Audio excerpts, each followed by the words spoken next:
92.7 WOBM. Good morning, Shawn Michaels with you. And joining us right now is Jim Kerr of the legendary Simple Minds.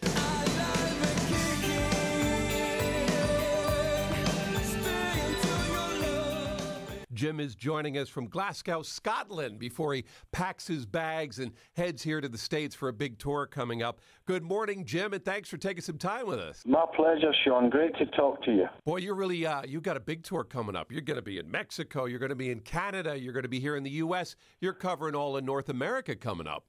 Yeah, I'm very excited about it. I mean, after all, this is what we wanted to do with our lives, and here we are all these years later, still getting the chance to get out there and deal with the challenge involved.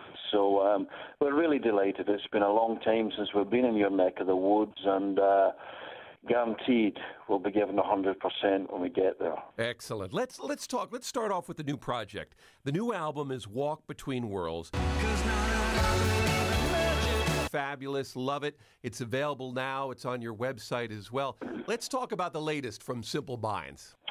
Yeah, well, first of all, it came out, I think it's our 17th album. Some say our 18th. It depends. We had a great reaction to it, both critically, commercially, and obviously when we play live, when we come to your neck of the woods, we'll be playing songs from throughout our career. But we'll also be playing a few from the latest chapter in the story, Walk Between Worlds. And I guess if you were asking me to sum it up, I would probably quote the reviews that have said that it manages to kind of span the early classic Simple Minds sounds, but very much of the moment, contemporary, and above all else, the thing that is so pleasing is people talk about how fresh it sounds and how engaged and it's 40 years we've been around the block now, and it's nice that people are using those kind of adjectives. Excellent. I was watching the video for Magic, and, very, very contemporary edge to it, obviously. Very, you've got a lot of what's going on today visually there. A far cry from, maybe something you would have put back together again in the 80s that, with today's technology, the video has such a crisp feel to it. It's pretty cool the way you can mix in the visual with that. Well, thank you. Yes, that got a lot of plaudits as well, and it's always great when it all syncs up, as you say, that the visuals and the artwork and the music, that they all resonate with the same kind of feeling, the same kind of emotion, and then you get a nice, you send out the kind of signals that that you intended. You get the results that you had hoped for. We're talking with Jim Kerr of the Simple Minds, and they're going to be coming to our area at the Count Basie Theater in Red Bank on Wednesday, September 26th. Also, they're going to be the Beacon Theater in New York City on October 2nd, Tower Theater in Philly on October 5th. Jim, when we talk about Simple Minds here in 2018 and a live show, how would you sum up, or how would you put together what we see with you guys on stage now today? Well, I'm very confident in saying that the band's in great form. We've been playing non-stop over the last 4 months throughout Europe and UK. So, we're on a roll. It's tight, very honed. Again, we've been blessed with great reactions every night. But nevertheless, going to the States for us is still where you really want to show that you have the goods. After all, it's still a rock band, and you people invented rock and roll. So we want to give the greatest account of ourselves. I love the theatre there in Red Bank. We played there once before, the Beacon Theatre. I mean, they're great venues. The Philly is legendary as well, the Tower Theatre.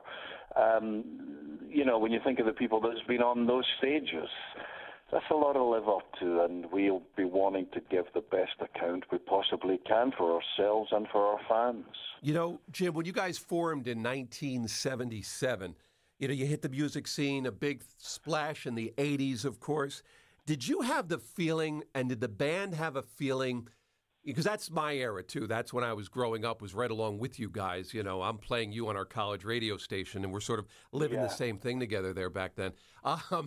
Did you have a feeling that the 80s had its own special thing going on, or did it just sort of happen, and then you were like, oh, okay? Well, we were definitely, we were excited. We were kids. It was all new to us. But also, I mean, just the music that was coming out from our contemporaries, we loved it, whether it was The Cure or the Psychedelic Furs or U2, R.E.M., and then, of course, people like The Police and Dire Straits and all that were, just a lot of great music. You weren't quite you weren't quite aware that it was the 80s when you were in the 80s. It was just, that was what was happening, and Pretenders, Blondie, all that stuff. It's before we played last night. It was our last gig in Europe, well, last gig in the UK, and our sound guy, he plays a lot of stuff before we go on, and he was playing a Talking Heads, he was playing a B-52. People were just cheering as the music came on. It was like, yeah, that's a great one, the Human League, New Order, the Smiths. A lot of, just when you look back now, you think, yeah, there was a lot of imagination going on there, a lot of energy. It was great to be around. It was great to be a part of it. I like the way you put it. We didn't really realize we were in the 80s till hindsight, right? We all didn't think that till we looked back. That's right. You never think that. You're just there, and that's it. One of my favorite Simple Minds tunes, Belfast Child. Absolutely fantastic. Please tell me you still incorporate that into the live show with Simple Minds. Well, we do. There's about 6 songs, maybe about 8 songs we play every night. And then the others we chop and change. So we probably haven't played it for a wee while, but we still play it. It's a song that really, it's such a, how can I say, emotive song. There's a level of concentration. It works better in some venues than others. If it's a real noisy venue, because it's almost a very quiet ballad at the start. Some places it's less suited. It works great in theatres. But you'll be hearing songs from throughout our catalogue. Yeah. Is it, do you have to find a balance, fun and serious? Because Belfast Child, like you say, is obviously more of a serious. There's a lot of undertones to it, and such. Is it good to mix? Do you find that a good balance of mixing the two together? Yeah, you want to tick all the boxes. I mean, music, after all, it's about how it sounds, but it's really about how it makes you feel, and so you a great set, like a great movie, it should run the sort of gauntlet of emotions, from the joyous to the more introspective, to the serious, to the just jumping up and down. You really want all of that. Excellent. Speaking of movies, by the way, I mean, I guess you've seen The Breakfast Club. I mean, without us, I couldn't not bring it up. Obviously, you're etched not only musically into history of the 80s, but filmography as well. I mean, that's become now almost like an anthem movie for the 80s. And you guys you're the theme to it. So, I mean, I guess that's a cool thing, too, to look back on. Eat my shorts. You just bought yourself another Saturday, mister. Crushed. You just bought one more right there. Well, I'm free the Saturday after that. Beyond that, I'm going to have to check my calendar. Good! Well, it's an honor. I mean, you're quite right, that movie, and indeed the movies that John did, I mean, they become such a part of, almost iconic, The Breakfast Club is. I mean, even other movies riff on the Breakfast Club theme, about the college kids and the different college kids, and it's all something we can relate to. But again, the same thing as we're saying there, it was 80s. You didn't know it was 80s. When we were working on that, it was just this little teen movie, and who knows what would happen. And as you say, that you find years later that people took it to their hearts, and subsequent generations also seem to get a lot out of it. And as you quite rightly say, the "Don't You Forget About Me" song at the end and all that, it well, it's synonymous, and yeah, it was a great thing to be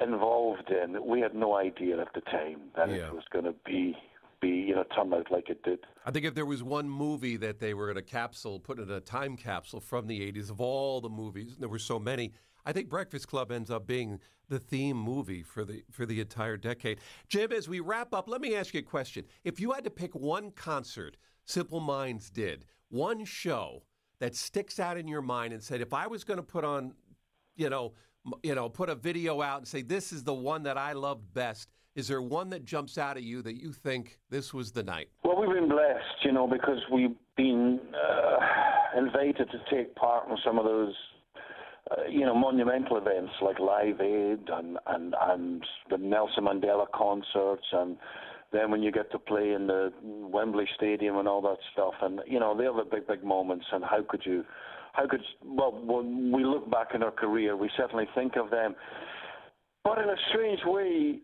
they're so overwhelming.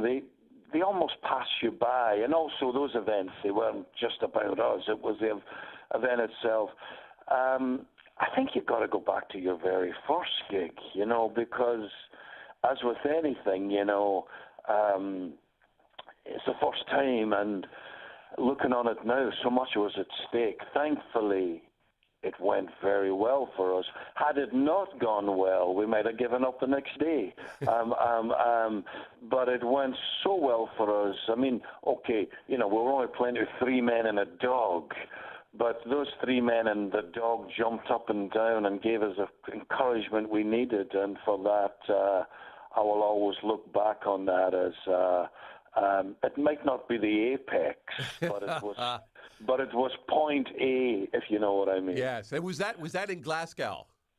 It was in Glasgow. It was, as they used to call them back then, a discotheque, and we walked on to the sound of our own footsteps, unknown, of course, but.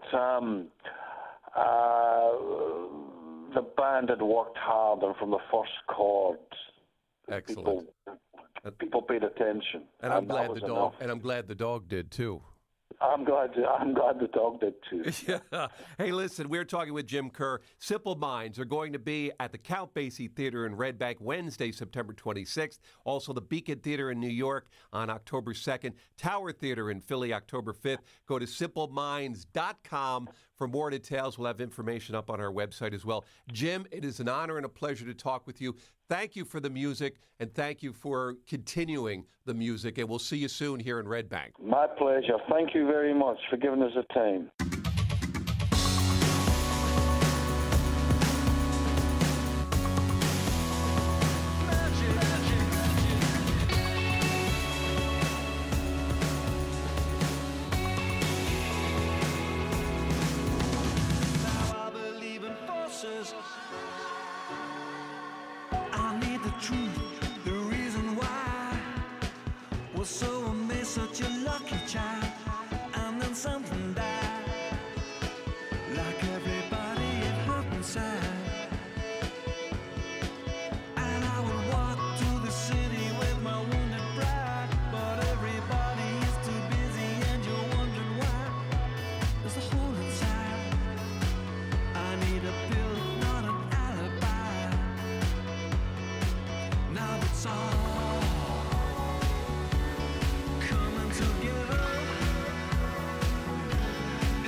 imagination, I'd lose my mind. Reality was no friend of mine, so I